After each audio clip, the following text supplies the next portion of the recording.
The strength of armies is proportional to the number of soldiers and equipment they have. Maybe this is a big lie, because some of the facts experienced in wars cannot be calculated with this mathematics. It was claimed that the Russian army had over 2 million personnel, including reservists. It was also said to have modern weapons and equipment and powerful ammo. However, after Russia began its occupation of Ukraine, the reality of the Russian army's strength became questionable. The Russian army is struggling to find soldiers to take part in the occupation of Ukraine and is therefore suffering a major setback in the war. The Russian occupiers are trying to organize attacks to prevent this setback against Ukraine, but they fail in almost all of these attacks. The recent events in the town of Mecca in Don, along with the failure of the Russian army, showed that the math of soldiers and equipment in calculating army string is a big lie. The Russian army entered the town of Mariaka with tanks and combat vehicles to attack the Ukrainian 79th Air Assault Brigade. The goal of the invaders was to capture this brigade. The Russian army, which is expected to carry out major attacks on the anniversary of the, can only attack Ukrainian troops, and even these attacks are unsuccessful. The Russian offensive Mecca also ended in failure,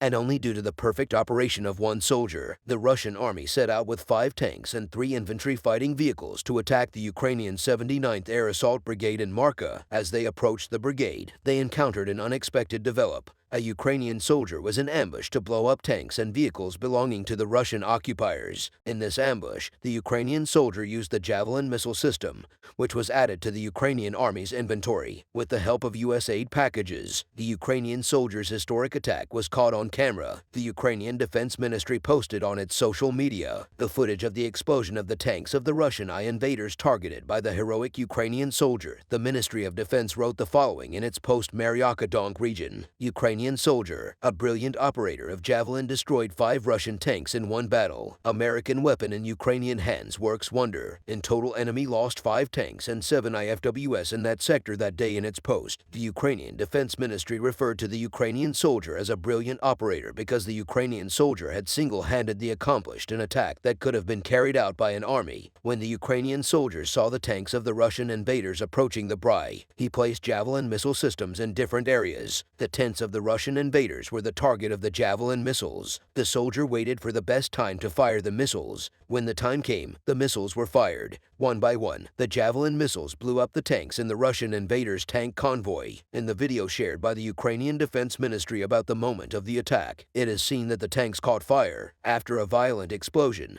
the Russian army lost a total of 5 tanks and 3 infantry fighting vehicles as a result of the attack by a single Ukrainian soldier. Although no information on how many Russian invaders died in this attack was, it is estimated that dozens of Russian invaders died as a result of this attack. Another remarkable statement in the Ukrainian Defense Ministry's post was the sentence, "American weapon in Ukrainian hands works wonders." This sentence also provides information about Javelin missile systems because Javelin missile systems can be fired by being deployed to certain points and can also be used by being transported as part of the military aid packages provided to Ukraine. The United States has added a total of 8,500 Javelin missiles to the Ukrainian armies. And missile systems produced by the United States have played a major role in the successful operations of the Ukrainian army. Lin missile systems, officially known as FGM-148, are also known as anti-tank missiles. The most important feature of these missile systems is their portability. Javelin Nile systems weigh 12 kilograms, have a range of 2,500 meters. Ukrainian soldiers actively use this missile system in many operations after being trained by U.S. soldiers on the use of Javelin missile systems. Since the beginning of the Russian-Ukrainian war, the Russian army has lost thousands of tanks. However, in the last few months, the Russian army's tanks losses has started to increase rapidly. Recently, the armed forces of Ukraine shared a video of Russian occupier tanks being blown up in the town of Olir in domestic O. In the same week,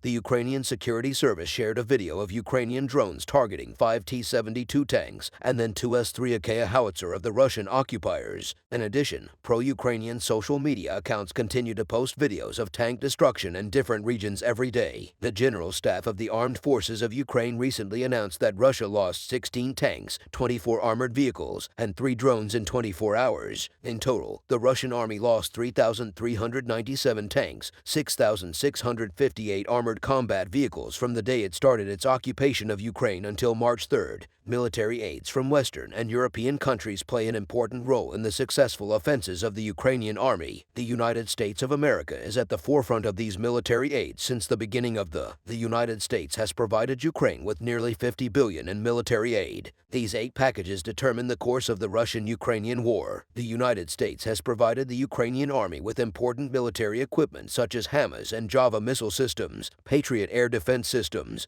and M1 Abrams tanks. This has strengthened the Ukrainian army day by day. The Russian invaders were unable to withstand the military aid provided to Ukraine by Western and European countries, especially the United States of America. The problem of military personnel of the Russian army is now known to the whole world. Russia's equipment and ammunition problem is also growing every day. It is seen that most of the equipment destroyed in the successful attacks of the Ukrainian, it's from the Soviet era. In addition, soldiers who surrender to the Ukrainian army admit that the Russian army's equipment is very old. The most famous of the soldiers who surrendered to the Ukrainian troops to escape the inhumane behavior of the Russian invaders stated in his 141-page book, SOV-56, that the rifle given to him before the war was rusty and the strap broke. The problem of military personnel and equipment of the Russian army is the most important indicator that it will not be able to achieve success against Ukraine, which is getting stronger day by day. How do you think Russia can resist against Ukraine? How do you evaluate the successful operation of the heroic soldier of the 79th Air Assault Brigade in Ukraine? Next news. Bottom below. Success is achieved by preserving certain values in the case of war. These values are soldiers and When we look at the developments in the Russian-Ukraine war, we see that Russian army is rapidly losing the values that will ensure success because the Ukrainian army continues to blow up military bases and ammunition depots of the Russian invaders. One by one, the Russian army, which is losing thousands of soldiers and tons of ammunition every day, has developed a new tactic to prevent these losses. But the Ukrainian army quickly solved the tactic developed by the Russian invaders. So what was the tactic developed by the Russian invaders to keep their depleted ammunition? How did the Ukrainian army solve this tactic? Let's analyze together. In the first year of the war, the Russian army lost dozens of ammunition depots. As a result of successful attacks by the Ukrainian army, the Russian army needed to prevent these losses in order to continue because the loss of even one ammunition depot meant the loss of dozens of achievements. Russian commanders developed the truck depot tactic to solve this problem. According to this tactic, ammunition belonging to the army would be stored in trucks. Trucks loaded with ammunition would be stationed in one area. This would give the area the appearance of a garage rather than an ammunition depot. But there was the fact that the Russian army has always forgot. The Ukrainian army had been following this tactic all along. The recent explosions in the town of PKA and Hansko Blast blew up the tactic developed by the Russian army. PKA is one of the most important supply centers of the Russian occupiers. The Russian army supplies the weapons and ammunition needed by many fronts in the occupied territories from this region. Since the Ukrainian army had this important information, it was closely following the developments in KKA. Reconnaissance drones of the Ukrainian army frequently flew over the skies of the city of KKA and thus were able to monitor the activity in the region in real time. Recently, the activity in KKA attracted the attention of the Ukrainian. Because many civilian trucks were parked at a local factory in KKA, the Russian invaders chose civilian rather than military vehicles for this tactic. This way, they thought they would not attract attention, but the inexperience of the Russian army soldiers revealed the truck warehouse tactic. Ukrainian army reconnaissance drones spotted Russian soldiers in camouflage getting out of the trucks parked at the factory. The trucks were civilian, but the soldiers were in camouflage. Having caught this detail, the Ukrainian army only had to launch the attack. The Ukrainian army waited for the most opportune moment to blow up the truck depots in KKA because the number of trucks parked in the area was rapidly increasing. If the Ukrainian army had launched the attack as soon as it detected this tactic of the Russian occupiers, few trucks would have been. Therefore, they waited patiently for the trucks to be placed in the area. After the Russian occupiers parked all the truck warehouses at the factory in KKA, the Ukrainian army fired its long-range missiles. When the missiles hit the trucks, huge fireballs rose into the sky over KKA. Each of the trucks contained thousands of tons of ammunition, which increased the intensity of the explosions and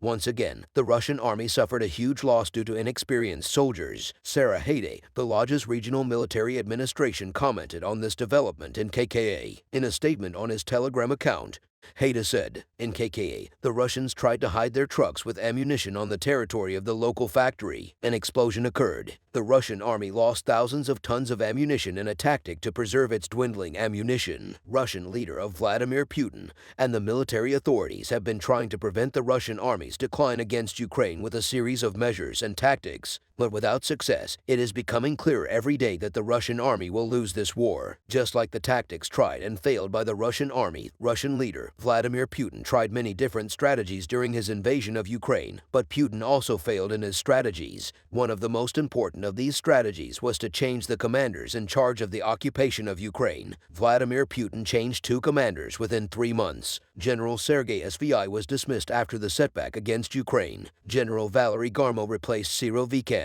However, Putin's move failed to prevent the regression against Ukraine. In fact, the Russian army suffered more casualty during Garmov's tenure as a commander in charge of the occupation of Ukraine. From the day Russia started its occupation of Ukraine until March 1, 2020, its losses are as follows: 149,890, military personnel 3,395 tanks, 6,638, armored combat vehicles 2,393, artillery systems 479, reactive spread fire systems 247, air defense systems 300, aircraft 288, helicopters 5,257, automotive and tank equipment 18, military ships and boats 873, cruise missiles 2055, unmanned area vehicles 230, special machines 4, Operation Tactile Missile Systems. The Russian army has faced many unexpected developments since it began its occupation of Ukraine. The sanction imposed on Russia by Western and European countries were the first of these developments, but Russian leader Vladimir Putin did not give up on his decision to invade Ukraine, despite thousands of sanctions imposed by dozens of countries.